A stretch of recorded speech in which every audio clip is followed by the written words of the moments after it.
Shalom Bapak Ibu, saudara-saudari yang saya kasih dalam nama Tuhan Yesus. Saya menyapa Bapak Ibu dimanapun berada hari ini. Saat ini saya rindu kita mendengarkan renungan firman Tuhan. Dan renungan firman Tuhan hari ini yang terambil dari 1 Korintus 9 ayat yang ke-25. Demikian bunyinya. Tiap-tiap orang yang turut mengambil dalam pertandingan menguasai dirinya dalam segala hal. Mereka berbuat demikian untuk memperoleh suatu mahkota yang fana, tetapi kita untuk memperoleh suatu mahkota yang abadi. Tema hari ini adalah menguasai diri dalam segala hal. Rasul Paulus menjelaskan dalam 1 Korintus 9 ini bahwa tentang pelari, di mana dalam gelanggang pertandingan semua peserta harus ikut berlomba. Juga seperti petinju, tidak memukul dengan sembarangan. Jadi Bapak Ibu, sebelum mereka melakukan pertandingan, maka mereka harus mengadakan persiapan. Kemudian ada pelatihan yang terus-menerus, di mana supaya semua peserta, mereka semuanya ikut ambil bahagian ketika mereka sudah melakukan persiapan dan pelatihan. Nah Bapak Ibu Saudara, ketika mereka melakukan persiapan-persiapan, maka mereka harus menguasai diri. Mereka harus menguasai diri mereka.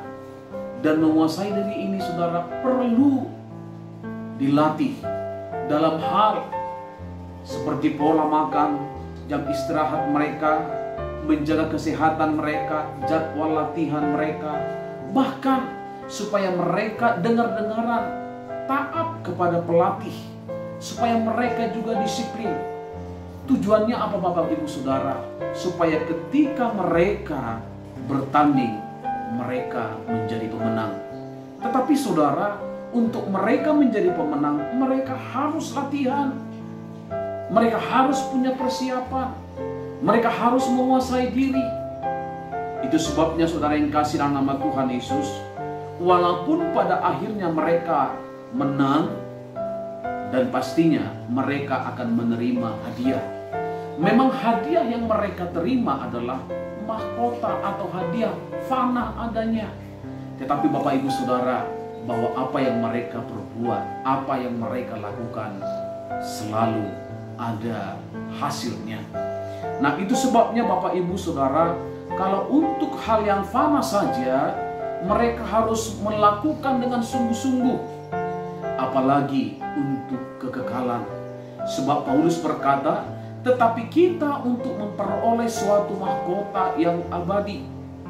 Hal ini dijelaskan oleh Rasul Paulus untuk memudahkan orang-orang yang percaya kepada Yesus Kristus mengerti bahwa kehidupan yang sedang kita jalani sekarang ini merupakan pertandingan.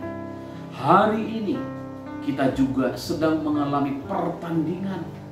Ya, kita mengalami pertandingan iman, dan pertandingan itu di setiap waktu yang kita hadapi dalam kehidupan ini. Dalam Kolose 1 ayat yang ke-29 di sana dikatakan, itulah yang kuusahakan dan kupergumulkan dengan segala tenaga sesuai dengan kuasanya yang bekerja dengan kuat di dalam aku. Dia punya tujuan, dia punya pengharapan meskipun dalam pergumulan. Dia berkata bahwa dia percaya ada Tuhan yang bekerja dengan kuasanya, yang bekerja dengan kuat di dalam aku, Paulus berkata. Dan hari ini saudara, pertolongan kita datang dari Tuhan, bukan dengan kuat kita, bukan dengan lelah kita, tetapi dengan Roh Allah yang tinggal dalam kita. Ketika kita dalam hidup ini menguasai diri, kita menyerahkan hidup kita kepada Tuhan dan berkata, Tuhan tolong aku, tuntun aku untuk berjalan dalam kebenaran-Mu. Maka Bapak Ibu Saudara yang kasih nama Tuhan Yesus, ketika pertandingan ini saudara kita lakukan, kita menjadi orang-orang yang mengalami kemenangan. Saudara, itu sebabnya hari ini kita harus bersungguh-sungguh belajar menguasai diri. Ya, contoh seperti ibadah online. ketika kita ibadah online, apakah kita siap mempersiapkan dengan sungguh-sungguh? Apakah kita datang dengan muka yang tidak bersih?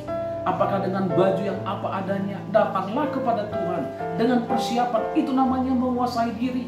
Jangan malas-malasan. Ketika badai datang, kita tetap setia kepada Tuhan. Saudara, hari ini ada pertandingan iman. Mendengarkan isu-isu tentang corona yang mematikan. Apakah kita lebih takut kepada yang kita dengar mengenai isu itu? Atau kita berkata, aku percaya bahwa roh Allah yang ada dalam aku adalah roh yang Allah yang besar. Saudara, itu adalah pertandingan. Dan saya berdoa, saudara berjalan hari ini dengan iman, dengan percaya bahwa Allah beserta dengan kita. Tentunya tetap dengan prokes, menjaganya, menguasai diri. Nah, itu sebabnya saudara yang kasih nama Tuhan Yesus, untuk dengan tujuan bahwa kehidupan dan pelayanan yang sedang kita kerjakan membawa tiap-tiap orang kepada kesempurnaan Kristus. Bagaimana caranya? Kita harus bersungguh-sungguh belajar menguasai diri untuk sampai kepada kerajaan Allah, kepada kehendak Allah, kepada kesempurnaan seperti Kristus. Maka kita harus menguasai diri kita, belajar dengan sungguh-sungguh. Maka saudara, ketika ada badai, kita bisa menguasai diri kita untuk tetap berdiri teguh di dalam Kristus Tuhan. Saudara, saat kita berhasil memiliki penguasaan diri, pasti akan menghasilkan teladan yang baik, baik dalam perkataan, dalam kelakuan, kasih, dan kesucian di tengah-tengah keluarga, komunitas, dan masyarakat. Dan saya berdoa, Bapak Ibu, sepanjang hari ini ketika kita ada di dalam pertandingan itu, saya berdoa semua kita orang-orang yang menguasai. Dan ketika kita orang-orang yang menguasai diri, kita menjadi orang-orang yang menang. Dan saudara, saya tutup dengan satu kesimpulan. Menang dalam penguasaan diri pasti menghasilkan teladan bagi orang banyak. Dan saya berdoa memberkati Bapak Ibu. Bagi Bapak Ibu yang sedang sakit apapun penyakitnya, saya berdoa dan saya berkata, kesembuhan terjadi bagi engkau dimanapun engkau berada. Ketika engkau sedang bertanding, bahkan saat ini kita sedang bertanding, saya berdoa dengan kesungguhan, dengan penguasaan diri, maka kemenangan akan menjadi milik kita. Tuhan Yesus memberkati Bapak Ibu.